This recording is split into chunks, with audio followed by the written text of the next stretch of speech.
வணக்கம் நண்பர்களே.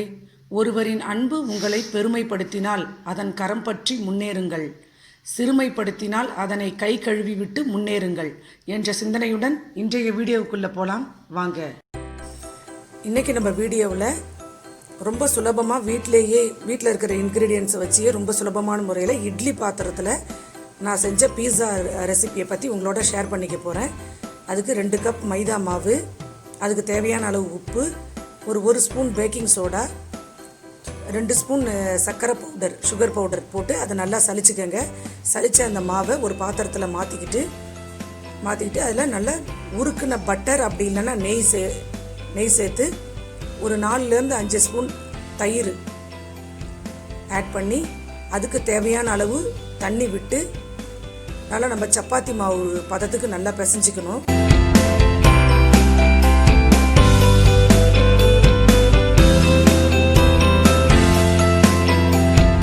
இது அப்படியே ஒரு ஈர துணியில் அந்த மாவு உள்ள அந்த பாத்திரத்தை நல்லா கவர் பண்ணி காற்று போகாமல் ஒரு 30 நிமிஷத்துக்கு அதை அப்படியே தனியாக வச்சுருங்க. அந்த 30 நிமிஷத்துக்குள்ளே நம்ம இந்த சாஸ் ரெடி பண்ணுறது எப்படின்னு பார்க்கலாம். ஒரு பாத்திரத்தில் 4 பல் பூண்டு, 2 துண்டு இஞ்சி, ஒரு பெரிய வெங்காயம் 1, மீடியம் சைஸ் தக்காளி 2, கொஞ்சமாக தண்ணி விட்டு ஒரு நிமிஷத்துக்கு ஒரு மூடி போட்டு அதை நல்லா வேக வச்சுருங்க.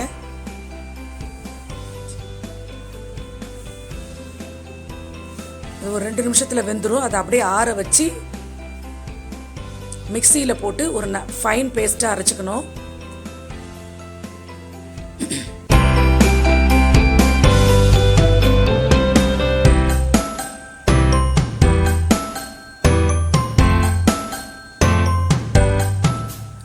வாணலில் கொஞ்சமாக எண்ணெய் விட்டு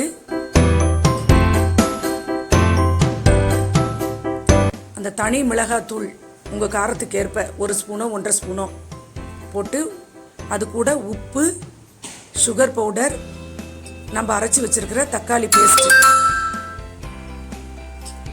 இது எல்லாத்தையும் போட்டு நல்லா அந்த பச்சை வாடை போகிற அளவுக்கு ஒரு 2 to 3 மினிட்ஸு நல்லா வதக்கினீங்கன்னா உங்களுக்கு அந்த டொமேட்டோ சாஸ் கிடைச்சிரும். அடுத்து ஒரு வாணலில் நல்லா 1-1.5 ஸ்பூன் அளவுக்கு நெய் விட்டு 1 ஸ்பூன் அந்த மைதா மாவு போட்டு அது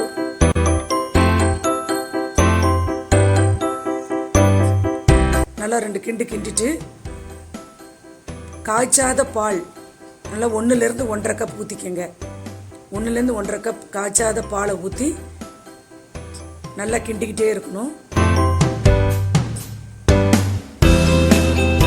நல்லா அது ஒரு திக்கான பதத்துக்கு வர வரைக்கும் கிண்டி அதுக்கு தேவையான அளவு உப்பை போட்டு அடுப்புலேருந்து இறக்கி வச்சிருங்க. இந்த ஒயிட் சாஸ் ரெடி ஆயிடுச்சுங்க. அடுத்து ஒரு தட்டில் நெய் தடவி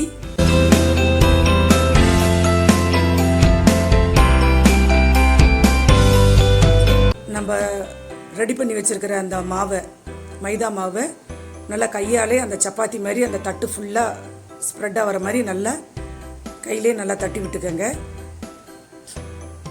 அப்புறம் ஒரு ஸ்பூன் அந்த ஃபோர்க் ஸ்பூனால் சின்ன சின்ன ஹோல்ஸாக அப்படியே ஃபுல்லாக அந்த பீஸா பேஸ் ஃபுல்லாகவே நீங்கள் குத்தி விட்டுக்கிட்டு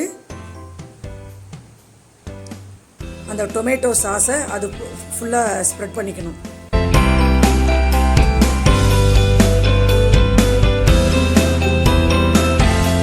நல்லா ஃபுல்லாக எல்லாம் ஓரத்தில் சென்டரில் எல்லாம் நல்லா ஸ்ப்ரெட் ஆகிற மாதிரி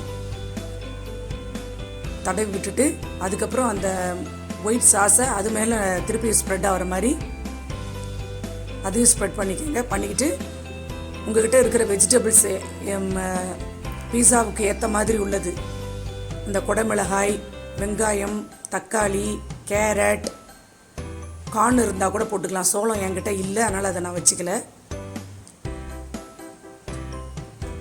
அதாவது பீஸாவில் என்னென்ன வைப்பாங்களோ உங்களுக்கு வீட்டில் இருக்கிறத வச்சு அதை நல்லா அழகாக அதேமாதிரி டெக்கரேட் பண்ணி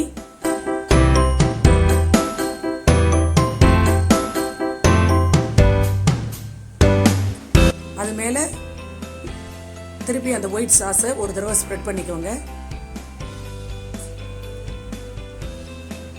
பண்ணிட்டு சில்லி ஃப்ளேக்ஸை சும்மா ஒரு 2 பிஞ்ச் அளவு ஃபுல்லாக அது மேலே ஸ்ப்ரெட் பண்ணிக்கணும்.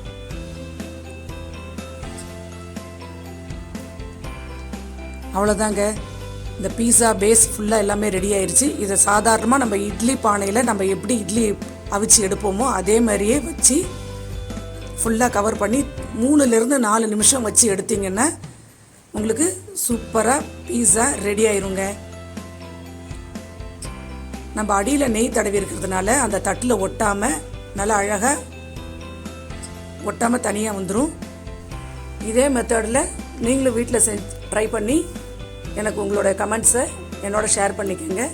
இந்த வீடியோ உங்களுக்கு பிடிச்சிருந்துச்சுன்னா லைக் பண்ணுங்கள், ஷேர் பண்ணுங்கள், கமெண்ட் பண்ணுங்கள். மறக்காமல் சப்ஸ்கிரைப் பண்ணி பக்கத்தில் இருக்க பெல் ஐக்கானை ப்ரெஸ் பண்ணுங்கள். நன்றி, வணக்கம்.